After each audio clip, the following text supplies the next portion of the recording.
रात गैर मामूली हद तक खामोश थी। आसमान पर बादल इस तरह छाए हुए थे जैसे किसी ने अंधेरे की चादर तान दी हो। शहर के कोने में वाक़े पुराना सा घर अंदर से बिल्कुल सन्नाटे में डूबा हुआ था। बस एक कमरे की मध्यम सी रोशनी जल रही थी, जहां बिस्तर पर एक शख्स नीम बेहोशी की हालत में लेटा हुआ था। उसका नाम हारिस था। हारिस, वही शख्स जिसका नाम सुनकर लोग रास्ता बदल लिया करते थे। कभी वो इस शहर का सबसे बाअसर और ताकतवर आदमी समझा जाता था। दौलत, शोहरत और इख्तियार सब कुछ उसके पास था।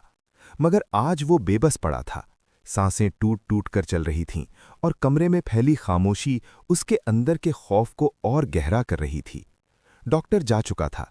जाते हुए वो सिर्फ एक जुमला कह गया था, अब दुआ ही काम आ सकती है। दुआ, ये लफ्ज़ हारिस के कानों में गूंजने लगा। कितने बरस हो गए थे उसे दुआ मांगे हुए। उसे याद नहीं था। उसकी जिंदगी ताकत के नशे में गुजरी थी। उसने कारोबार में धोखे दिए, कमजोरों की जमीनें हथियाईं, बेगुनाहों को झूठे मुकद्दमात में फंसवाया। उसके दिल में कभी खौफ ने जगह नहीं बनाई थी। वो समझता था कि पैसा हर चीज खरीद सकता है, हत्ता कि वक्त भी। मगर आज वक्त उसके हाथ से फिसल चुका था। कमरे की खिड़की अचानक जोर से हिली। बाहर हवा तेज हो चुकी थी।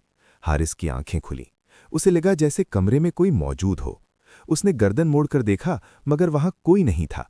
फिर भी उसे महसूस हो रहा था कि कोई उसे घूर रहा है। अचानक उसे माजी के मनाजिर दिखाई देने लगे। एक बूढ़ा आदमी जो उसके दफ्तर के बाहर खड़ा रो रहा था, हाथ जोड़कर कह रहा था, बेटा, ये जमीन मेरी कुल कायनात है, मुझ पर रहम करो। और वो हंस दिया था। फिर एक नौजवान जिसे उसने झूठे इल्जाम में जेल भिजवा दिया था, उसकी मां अदालत के बाहर चीख रही थी। हारिस ने आंखें बंद कर लीं। उसका सीना जोर जोर से उठने लगा। पसीना उसके माथे पर चमकने लगा। नहीं, नहीं, वो बड़बड़ाया। कमरे की लाइट एक लम्हे के लिए बुझी और फिर जल उठी।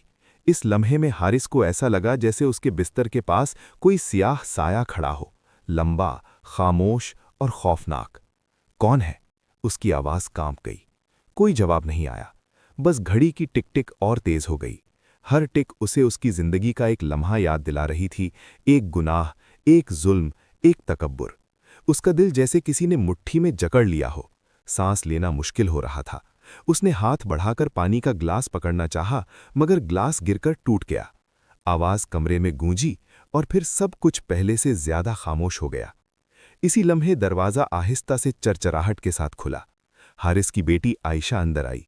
उसकी आंखें रो रो कर सुर्ख हो चुकी थीं। वो बाप के करीब बैठी और उसका हाथ थाम लिया। अब्बू, आप ठीक हो जाएंगे ना? ये सवाल तीर की तरह हारिस के दिल में पेवस्त हो गया। उसे याद आया कि वो अपनी बेटी को कभी वक्त न दे सका। हमेशा मसरूफ, हमेशा सख्त, हमेशा बेपरवाह। उसकी आंखों से आंसू बह निकले। आयशा ने पहली बार अपने बाप को रोते देखा था। अब्बू, आप रो क्यों रही हैं? हारिस के होंठ हिले, मगर आवाज न निकली। उसने बमुश्किल कहा, बेटा, मैंने बहुत गलतियां की हैं। आयशा ने उसके हाथ को मजबूती से पकड़ लिया। अल्लाह माफ करने वाला है अब्बू, आप तौबा कर लें। ये अल्फाज सुनकर जैसे उसके अंदर कुछ टूट गया। तौबा? क्या वाकई अभी भी वक्त था? अचानक उसे वो सियाह साया फिर दिखाई दिया। इस बार वो ज्यादा करीब था। कमरे की फिजा बोझल हो गई। सांस लेना और मुश्किल हो गया। हारिस को यूं लगा जैसे कोई सरगोशी कर रहा हो। अब वक्त खत्म होने वाला है। उसका दिल जोर से धड़का। उसने कांपते हुए हाथ आसमान की तरफ उठाए। आंसू बेकाबू होकर बहने लगे। या अल्लाह, मैंने जुल्म किए, मैंने गुरूर किया, मैंने कमजोरों को सताया। मुझे माफ कर दे, मुझे एक मौका और दे दे। मैं सब वापस कर दूंगा, सब ठीक कर दूंगा। उसकी आवाज टूट रही थी। हर लफ्ज दर्द से भरा हुआ था। कमरे की हवा अचानक थम गई। घड़ी की टिक टिक जैसे रुक गई हो। आयशा सहम गई। उसे लगा जैसे वक्त वाकई ठहर गया हो। हारिस की सांसें तेज हुईं, फिर आहिस्ता, फिर बहुत मध्यम। उसने आखिरी बार आंखें खोलीं।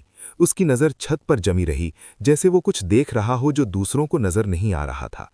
मैं सच में माफ़ी चाहता हूं, उसने सरगोशी की। फिर उसका हाथ ढीला पड़ गया। आयशा चीख उठी। कमरे में हलचल मच गई। लोग दौड़े आए, मगर सब जानते थे देर हो चुकी थी। मगर कहानी यहीं खत्म नहीं हुई। अगली सुबह शहर में एक अजीब खबर फैली। हारिस के वकील ने ऐलान किया कि उसने मरने से पहले एक वसीयत लिखी थी, इस वसीयत में उसने अपनी नाजायज़ जायदादें वापस करने का हुक्म दिया था, बेगुनाहों से माफ़ी मांगी थी और अपनी दौलत का बड़ा हिस्सा फलाही कामों के लिए वक्फ कर दिया था। लोग हैरान थे।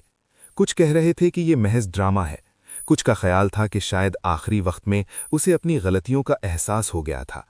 मगर एक बात सबने महसूस की, उसके जनाजे में वही बूढ़ा आदमी भी आया था जिसकी ज़मीन उसने हथियाई थी।